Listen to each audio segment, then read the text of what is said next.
Hey everybody, welcome back to the channel. Welcome back to some more Shadowverse Worlds Beyond. And we've got some new set reveals for Infinity Evolved. Very excited to get into it with you all today. If you didn't get to see the live stream, which had a boatload of different stuff that they announced. There's a ton of news also about the new draft mode that's going to be coming in August. There's other news, I think, about other events and other things that are going to be in the shop, new cosmetics, different styles for different cards. That all maybe I'll cover in another video. Also, I know a lot of other content creators that do a great job with translating and doing that sort of work. So might leave that to them. I really just want to talk about the cards, how powerful are they looking so far. And now that I've finally got kind of my head wrapped around this set and this format, and I appreciate everyone who's been tuning into my videos and either letting me know if I'm on the right track or if I'm on the wrong track, which has definitely been a humbling experience to start a new card game. It's been really fun and interesting now just to see like what I would have said was a powerful card, 3 weeks ago versus a powerful card now. So without further ado, let's dive in. All right, wanted to kick it off here with the neutral legendary that we are seeing on our screen here, Odin Twilight Fate. So when it comes into play, select an enemy card on the field and banish it. And banish is essentially, like exile from Magic if you're familiar. So if there's something that has an effect when it dies, that effect does not happen. And this also has Storm. Storm has definitely been a clear winner when it comes to a powerful keyword in this game so far, because there can be huge chunks and bursts of damage, especially for the aggressive decks. I've been playing a lot of Kage Sword, which is really just go, faces the place and go face, and hopefully they're going to die to multiple Storm cards. I imagine Odin will fit into some of those strategies. I think it would also go with Storm Dragon as well, as it's come to be known, running as many Storm cards as it can. It's a 4/2 for 7 is not huge, is not the scariest thing, obviously, in terms of power, but obviously you evolve it into 6 or you super evolve it up to 7 in the late game. The fact that it banishes something that could be really problematic, I think this is kind of the card that aggro decks are going to be relatively happy to run. I would say at least one copy, and I think whether it's the sort of Kage Sword version now or the Storm Dragon version now, I think you'd be happy to play potentially 2 of these. I don't know if you want 3, but it is a 2-for-1. It's also going to hit their face, obviously, if they don't have ward, something in the way. But this is a pretty interesting card that's going to be neutral and can be utilized by plenty of different decks. And I think it's going to scale, it's going to be slanted more towards aggro decks for kind of obvious reasons, but maybe it'll also find a home in different style kind of mid-range decks as well. Just very, very cool to see a new neutral legendary. Well, I think we knew we were going to get Phylene from some of the preview images, the White Frost Bloom here. A lot of folks are excited to see her. So what is she adding to Dragon, right? And we see Overflow already in her fanfare, so thinking about what this might look like in the sort of ramp style decks. So when you're in Overflow, you add a White Frost Whisper to your hand. So I'm going to quickly flip over here. White Frost Whisper is a 3-cost spell here, and it selects select a mode to activate, destroy all damaged enemy followers, or increase the cost of all cards in your opponent's hand by 1 until the end of turn. So she has Bane herself. When she evolves, she deals 1 damage to all enemy followers. So obviously flipping back, destroy all damaged enemy followers. So that's 5 total play points in the late game with Overflow to kill their whole board. Right, which is pretty interesting. I was going to say pretty powerful overall. And when you're not in Overflow, what'll be interesting is, if you're in Overflow, you get the card.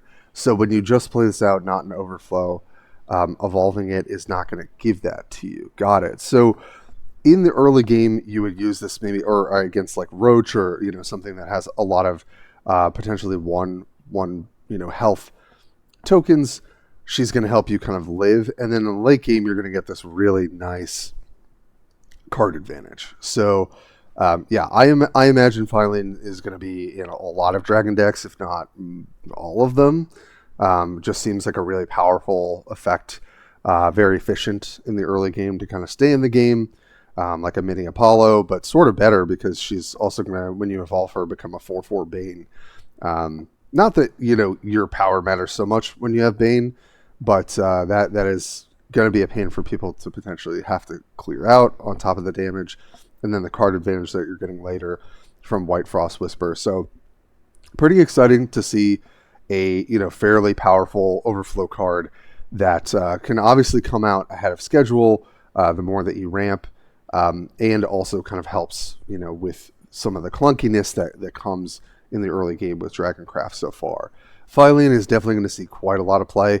I would expect a lot of folks to be getting ready to use some vials to get as much value as they can out of this card. And moving on to my favorite class, Abysscraft, which has just grown more and more love for this class over time, and I'm really excited to see what Jinsetsu and Yuzuki, the twin calamities, can do. So it's a 9 play point 5/9. So this is what you're going to be playing after you play Kerberos in a lot of games. Fanfare selected mode. Summon 4 copies of One-Tailed Fox. So let's flip over to that real quick. So it's a 2 play point. Obviously, they're coming onto the board.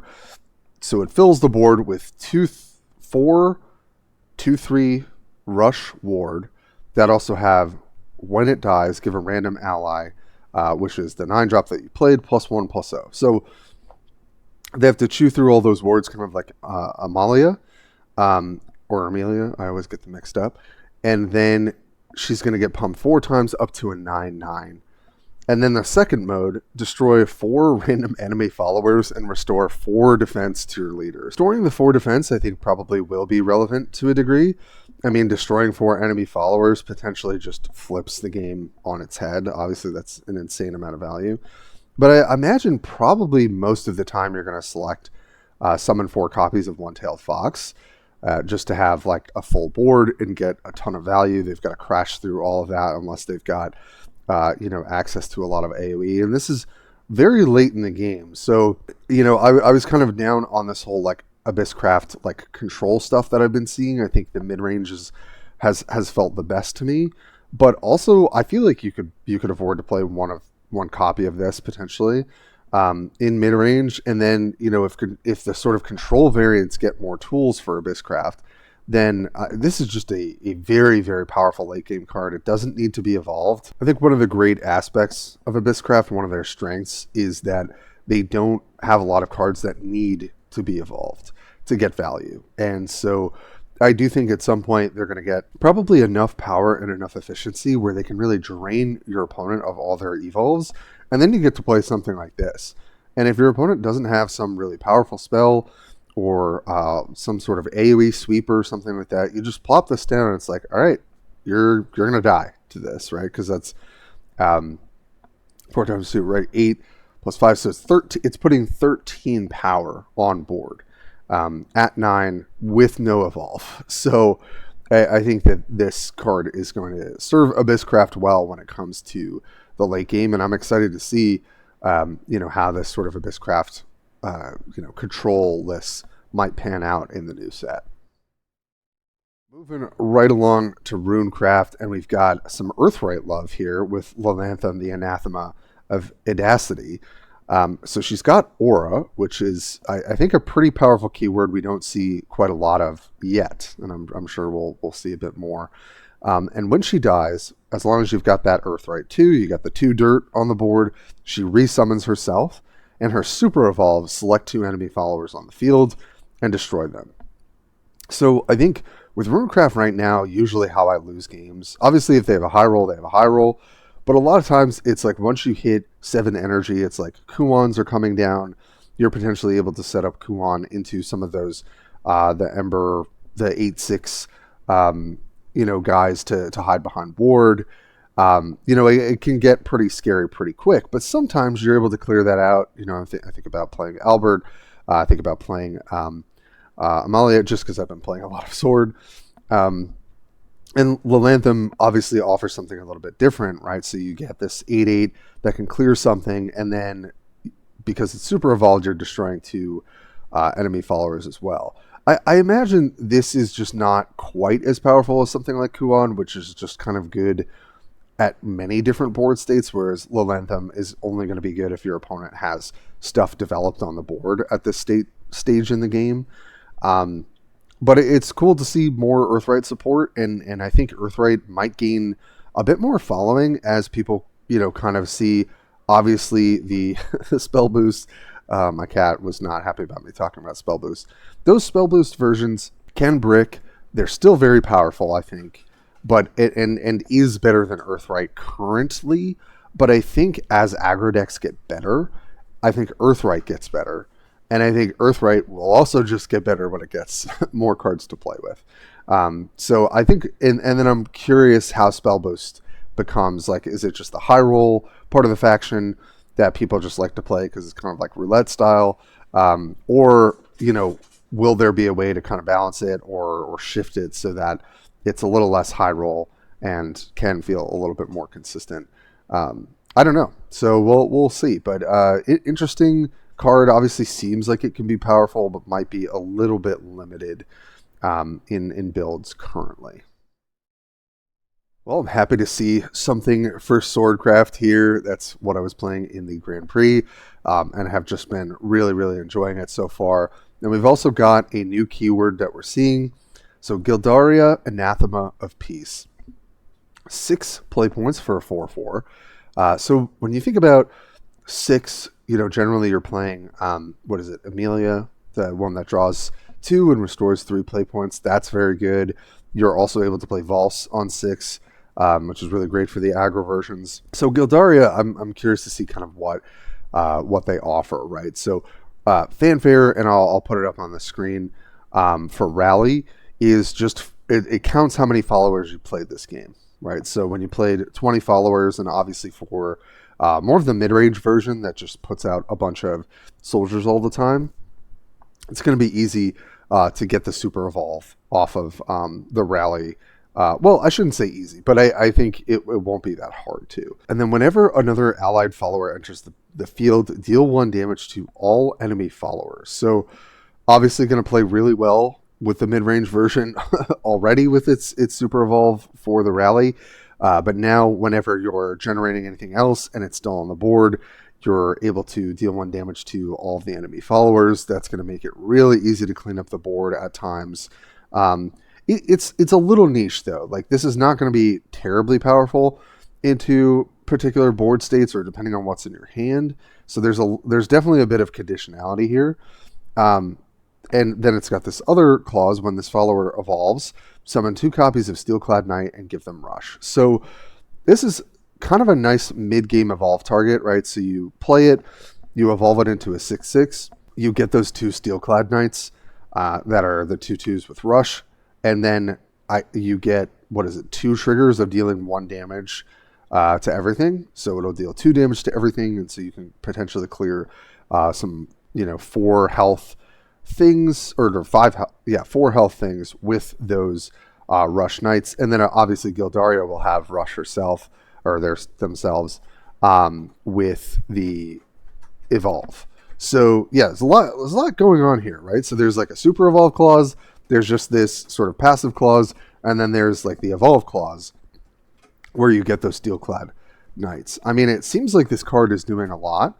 The fact that it can super evolve late in the game and you don't have to do anything to do that, because your super evolves are really, really precious when you play Swordcraft, as most people would know.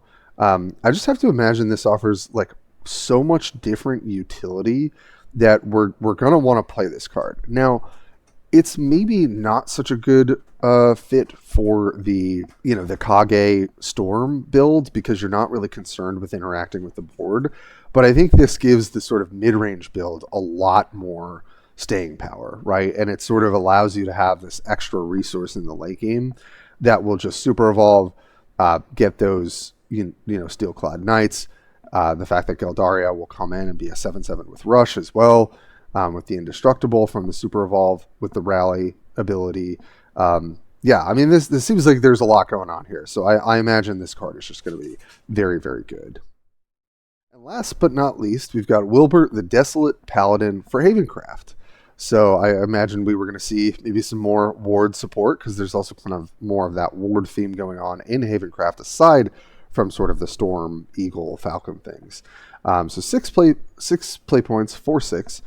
Ward, when it dies, summon 2 Holy Cavaliers. So I'll flip this over really quick. The Holy Cavaliers are 1/2s with Ward. And then when you evolve him, you gain a crest for him, which is whenever an allied follower with Ward enters the field, give it +1/+2. So this feels like a really good mid-game card for Havencraft to then leverage a huge advantage with more of their Ward into the late game. I don't know if like the Storm version of this deck really would care about Wilbert, but I think for the actual kind of like Havencraft, like what feels more of like their gimmick, which is having wards and playing that, what is it, the 2 or 3 drop that gets +1/+1 whenever a ward card dies. Getting a free stat boost on all of your wards is pretty scary, I think, right? So you just have to spend 1 evolution on him, making him a 6/8, which is like a nice body. That's always going to be, some sort of 2-for-1. That then creates these Holy Cavaliers when he dies that are going to become 2/4s, right? Because they're 1/2s, they get +1/+2. So you're going to get the, even more ward coverage after he dies. Yeah, I mean, this seems like what Havencraft ward synergy decks want to be doing. So I imagine this will be kind of the premier 6-drop for that particular deck. BJ the Brave, who's a fun content creator colleague of mine, I think has a video coming out on Ward Havencraft, and Wilbert's just going to power that deck even more. So yeah, be sure to check out BJ the Brave when you get a chance. Does some great content if you don't already know him. Yeah, and definitely an exciting addition to a particular style of Havencraft that is not seeing as much play. All right, folks, that is what I've got for you today. There's also, like I said, a ton of news, so definitely check out the Shadowverse Worlds Beyond YouTube channel. We've got like trailer for Infinity Involved. There's other stuff coming with what's going to be on the Battle Pass, I think I saw. So lots of news coming up, and I'll definitely be doing my best to cover, at the very least, all of the new cards that are being released, and then we'll probably do a big review video when the new set is going to be live on the deck portal. So if you like what you're seeing, feel free to show love on the channel, subscribe, like, comment, all that good stuff. And I'm curious to see what you all think about these new cards coming out. Are they powerful? Are they not? Do they fill a role like that some of these struggling classes really need? Looking at Abysscraft and Havencraft. Time will tell, but I'm excited that we'll have probably a full week of different reveals and much more to come. So thanks for sticking with me, and as always, I will catch you guys next time.